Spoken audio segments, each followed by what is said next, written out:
Hi, this is Nolan from Bench-Mark, and in today's video, I'm going to show you how to use your E600H receiver on StormCaster. To do this, I'm going to be using our Mesa 2, the Windows 10 tablet, a hologram SIM card, and obviously the E600H receiver. To begin, I'm going to have FieldGenius open here and head to the bottom left corner and select the plumb bob. I'm then going to hit connect from the resulting screen, and that's going to bring me to the instrument selection screen. So here I can choose my instrument type. I'm going to want to make sure that's selected as the GNSS Rover, and under the instrument profile, I want to have the E600H selected. If it's not already selected or you don't have an instrument profile set up for your E600 already, we have a video on how to connect it to your tablet. I'll just link that above in the top right corner here. So I'm then going to hit connect and begin my Bluetooth connection. And once connected, I'm going to be brought to this link configure screen. So I have to make sure that as my device type, I have GSM module selected. So once I have that selected, I'm going to hit the press to set up there under device setup, and I'm going to be brought to the mobile settings screen. So I have two things I need to fill out here. I have the network options and the data source. So for the network options, you need what information your SIM card requires. So you're going to need an internet APN, your username and password. So in this case, because I'm using the hologram card, which is something we carry, all I need to put is an APN of hologram.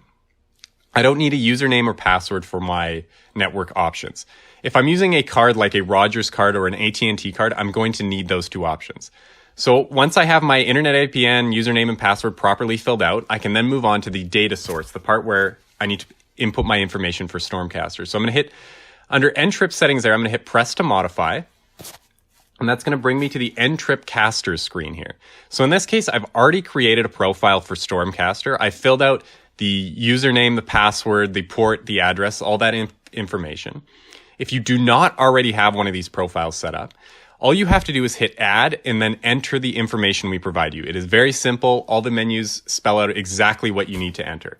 So once I have my proper profile selected here, I'm going to select it and then hit select in the bottom left corner. And that's going to bring me back to the mobile settings screen. So then I'm going to hit OK. And then under link configure, I'm going to hit connect. This is going to initialize my connection to my cell provider. And this may take a minute or two. Once connected, I'm going to hit request source table. And this is going to give me a list of all available bases that I have. So from this N-Trip source table screen, I'm going to want to pick the base that I'm using. In this case, I'm going to use the Calc 2, the base we have here in the office. So once I have my base selected, I'm going to select it and then hit select again.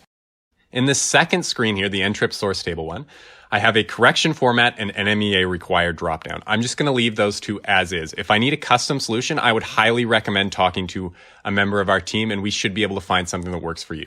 So once I have that as is, the auto detect and NMEA required is no, I'm going to hit select, and that's going to load in my base, and I'm going to start receiving corrections.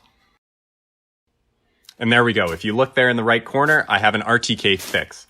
And if I bring that up, you can see I have very tight residuals and I'm ready to start surveying. That's all for today's video. And if you have any questions about StormCaster or any of the equipment you've seen in this video, please talk to our team today. You can reach us at 1-888-286-3204, or you can visit our website at Bench-Mark.ca.